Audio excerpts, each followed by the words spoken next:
अहो, तुमचं काम झालंय का? मला आता झोप यायला लागलीये. चला ना. किटोला तिच्या साईड बेडवर झोपवून सिया तिच्या नाईट ड्रेसची नॉट बांधत बाल्कनीत आली.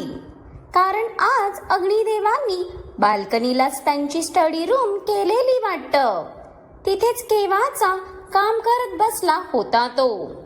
जाणा, तुला झोप आलीये तर तू प्रिन्सी सोबत जाऊन झोप. मला अजून थोडा टाइम लागेल. अग्नियाने तिच्याकडे बघण्याचे कष्टही घेतले नाहीत. ते बघून सियाला त्याचं हसूच आलं. म्हणजे एखाद्याने कोणत्याही विषयावर काय रुसायचं ना. पण जर आता ती हसली असती तर बवालच झाला असता. शेवटी पूर्ण कांड तर या स्माईल वरून तर झालेला. तिने कुणाला स्माईल दिली म्हणूनच साहेब इतके फुगले होते ना. पाहुणे गेल्यावर तो तिच्यावर किती ते चिडला होता. विनाकारण दात दाखवायची काय गरज होती. इथपर्यंत भरपूर काही बडबडूनही झालं होतं. पण तेव्हाही तिला त्याच्या पॉझिटिव्हनेसचं हसू येत असल्याने तो चिडून ऑफिसला निघून गेलेला. अहो, तुमच्या मिठीशिवाय मला झोप येत नाही हे तुम्हालाही माहीत आहे ना. सिया मागून येऊन अग्नियाच्या गळ्यात हात घालत लाडात येत बोलली. पण आता तिचं लाडात येणंही त्याला भुलवणार नव्हतं. अग्निदेवांचा अग्नी भडकला जे होता. जाणा, मी बोललो ना माझं काम आहे म्हणून. सो आय होप तू आता मला विदाऊट रिझन डिस्टर्ब करणार नाहीस. अग्नियाने वैतागतच तिची त्याच्या गळ्यातली गुंफण सोडवत तो पुन्हा कामाला लागला.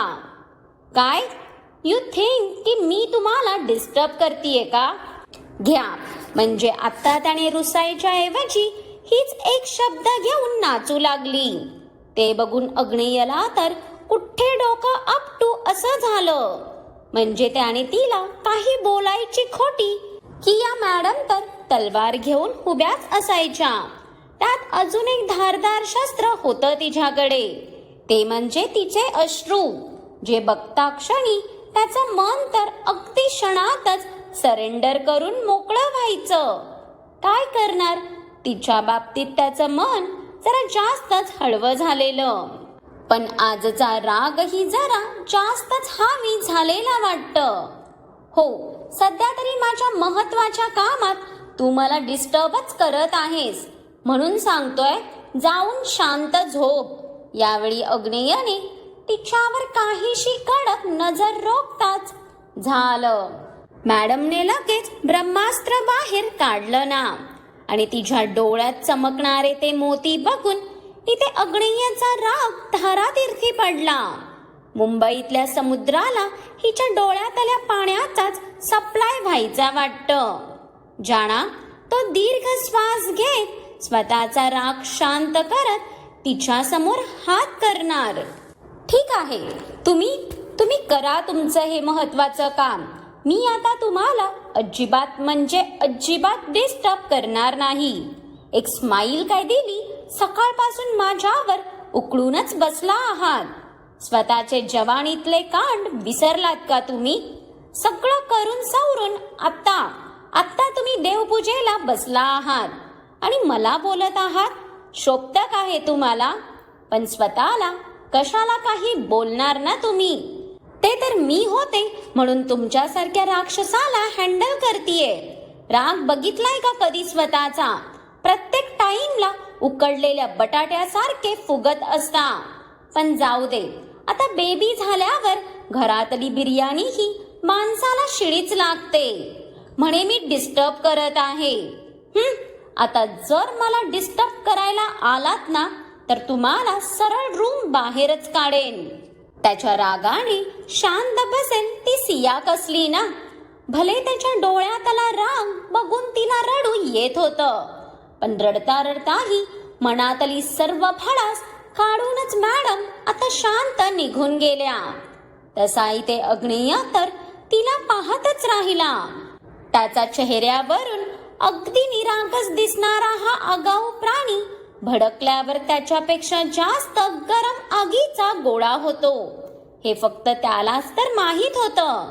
आणि तिचं ते शेवटचं उदाहरण आठवून आता मात्र त्याला त्याचं हसू अडवताच आलं नाही. शिळी बिर्याणी. ओ गॉड, ही मुलगी एक्झाम्पल पण कुठून कुठून शोधून आणते. अग्नेयने त्याच्या तोंडात मूठ आवळत कसं बसं त्याचं हसू कंट्रोल करत दीर्घ श्वास सोडला.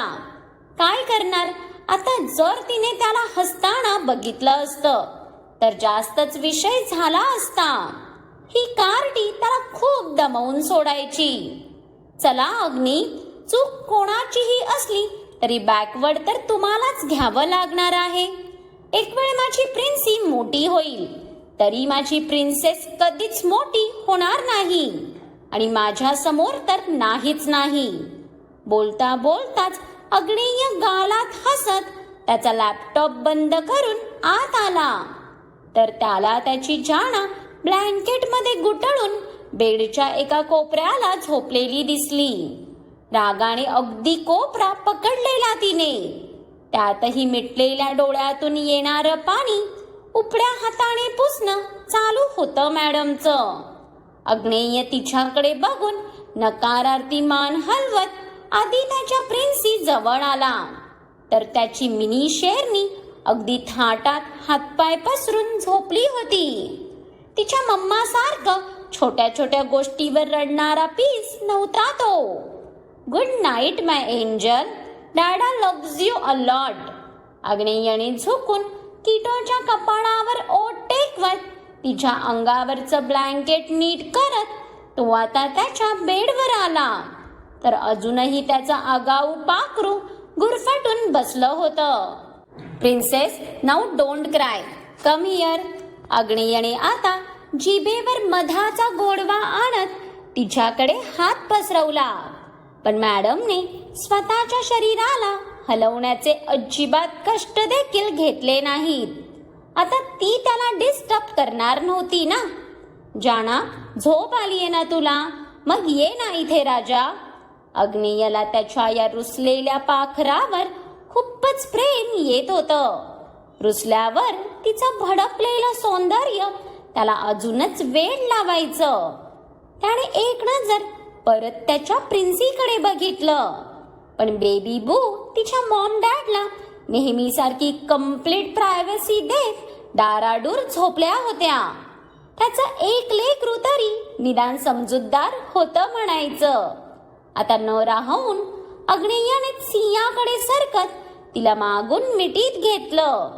अहो सोडा हा मला, आता कामच का मारत आहात. सिया दबक्या आवाजात मुसमुसात त्याच्या मिठीतून सुटण्याचा नाहक प्रयत्न करू लागली. तिची चाललेली धडपड बघून त्याने ब्लँकेट सकटच उचलून तिला दुसऱ्या साईडला घेताच तिचा तो रडून टोमॅटो झालेला चेहरा त्याच्या समोर आला आणि त्याला आता तिला उगाच आपण रडवलं असं झालं. ओके बाबा, I am sorry, now don't cry please. तुझ्या डोळ्यात आलं पाणी मला नेहमीच वीक करतं. अग्नेयने तिचे डोळे पुसत प्रेमाने तिची हनुवटी वर करताच तिने आत्ता कुठे जाऊन डोळे उघडून त्याच्याकडे पाहिलं. म्हणजे तीही पक्की बदमाश होती. त्याच्या तोंडून सॉरी वदवूनच तिचं काळीज शांत झालेलं वाटतं. तुमचं सॉरी ही आता नको आहे मला. सिया परत त्याच्या छातीवर दाब देत मागे होणार की त्याआधीच अग्नेयने तिला मिठीत कैद केलं. प्रिन्सेस, बस कर राजा. तुला माझा राग आलाय ना, मग रागव, पण निदान रडू तरी नको. नंतर डोकं दुखतं ना तुझं. आय एम सॉरी बच्चा, मी फक्त थोडा इन्सिक्युअर झालो होतो. अग्नेयचं ऐकून सियाने मनोमन डोक्यावर कितीतरी टाइम हात मारून घेतला. याच्या या पजेसिव्ह बिहेवियरची तिला कधी कधी खूप भीती वाटायची.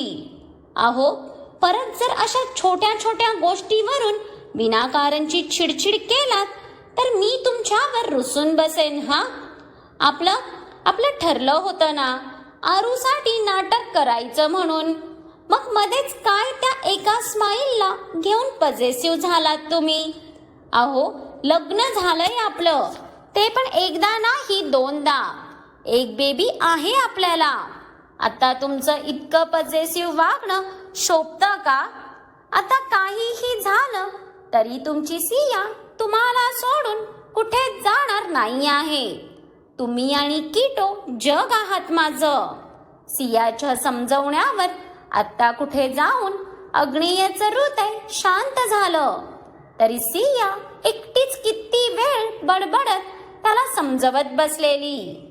पण तिला कुठे माहीत ना, तिचा राक्षस तर केव्हाचा तिच्या मिठीत झोपून गेलाय ते.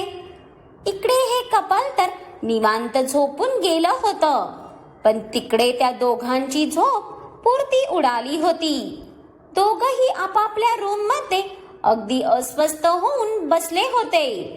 जिथे एकीकडे आरवने नित्याच्या आनंदासाठी बॅकस्टेप घेतलेलं, तिथे नित्या मात्र आज त्याच्या नजरेतली ती हतबलता बघून पुरती बेचैन झाली होती.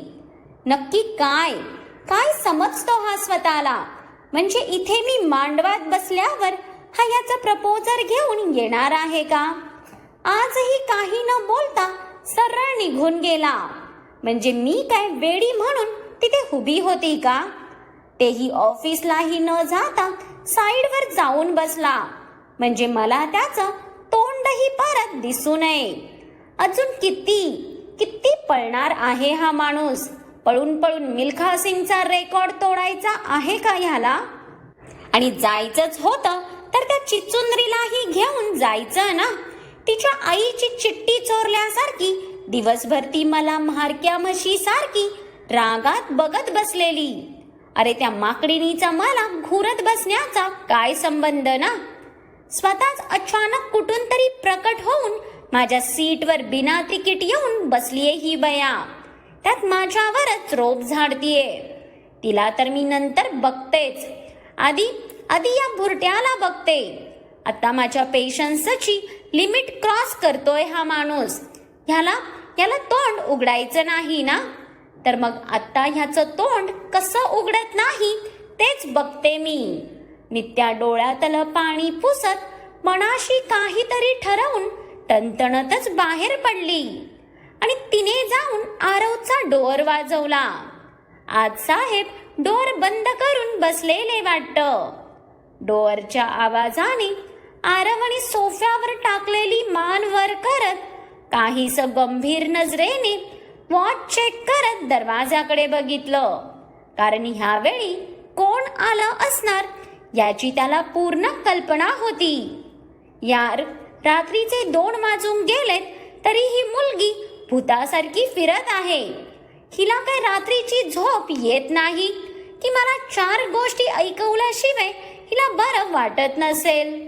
आरवने कपाळावर बोटांनी रब करत जसा दरवाजा उघडला, त्याच्या पुढच्या सेकंदाला तो स्वतःही आत ढकलला गेला.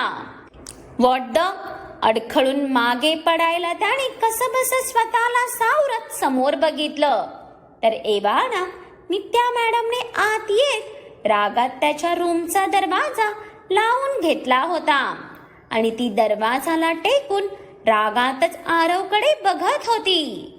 तिच्या डोळ्यांवरूनच ती किती रडलीये हे कळायला आरवला किंचितही टाइम लागला नाही. आणि आताही तिच्या डोळ्यात तिने अडवून ठेवलेलं पाणी बघून इथे त्याच्या हृदयात हलकी कळ आली. नित्या, ते डोअर. आरवला तिने डोअर बंद केलेला बघून अगदी धसच झालं. तिच्या नजरेतला राग जणू त्याला हुलकावणी द्यायला पुरेसा होता. घाबरू नकोस, तुझा मर्डर नाही करणार आहे. त्याच्या थोबड्याचा उडालेला रंग बघून नित्याने दरवाजाला टेकतच हाताची घडी घातली. पण तिच्या या खोचक बोलण्यावर आरव मात्र गालात हसला. तुझ्या हातून मर्डर झाला तरी काही रिग्रेट नाही, उलट आवडेल मला. आरवच्या ओठांवरचं ते उदास हसू बघून नित्याच्या हृदयात भूकंप माजलेला. भुरट्या, असलं काही बोलायचं असेल तर पुढचं वाक्य बोलायच्या आतच नित्याचे डोळे ओथंबले.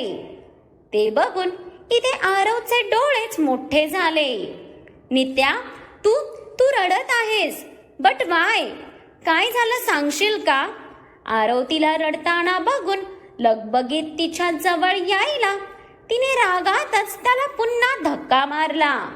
पण ह्यावेळी तिच्या कृतीवर त्याला राग आला नाही. जवळ नको येऊ माझ्या. आज तर तू खूप खुश असशील ना? तुला तर सर्वात जास्त आनंद झाला असेल. फायनली माझं लग्न ठरतंय. नित्या रडतच त्याच्यावर जोरात चिडली. तसं आरवने त्याच्या हाताची मूठ आवळत चेहरा फिरवला. ज्या विषयापासून सकाळपासून तो पळत होता, परत ती तोच विषय घेऊन त्याच्या समोर आलेली. त्यात तिचं रडणं त्याचा जीव घेत होतं ते वेगळं. नित्या, तू खुश असशील तर मलाही आनंदच होईल. आणि कुणाल तुझा फ्रेंड आहे. तुम्ही एकमेकांना आधीपासून ओळखताच ना? आरवने मनावर दगड ठेवून कसबस तिला उत्तर दिलं.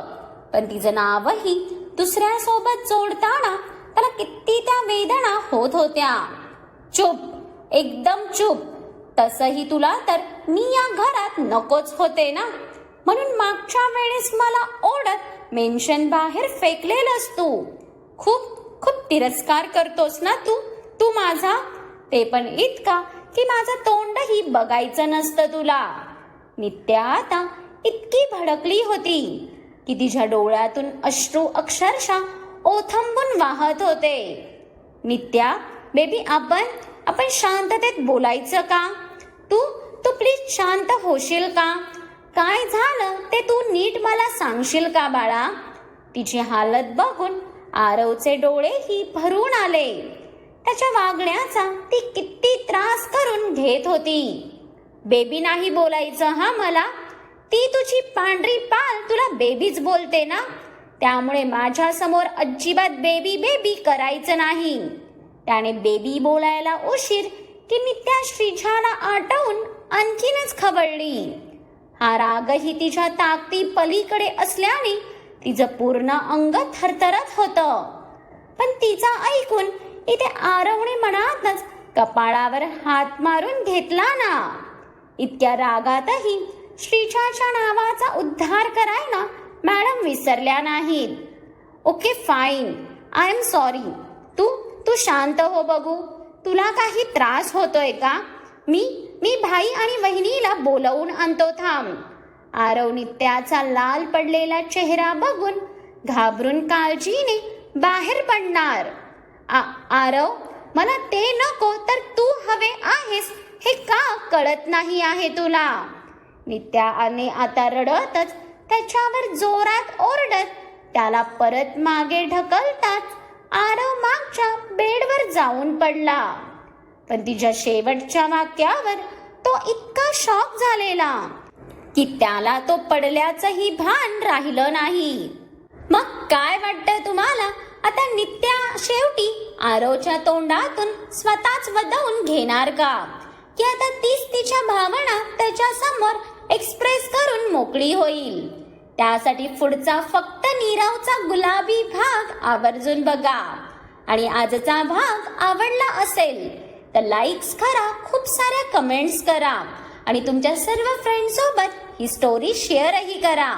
आणि ज्यांनी कोणी अजून माझ्या चॅनलला सबस्क्राईब केलं नाही त्यांनी आठवणीने सबस्क्राईब करा.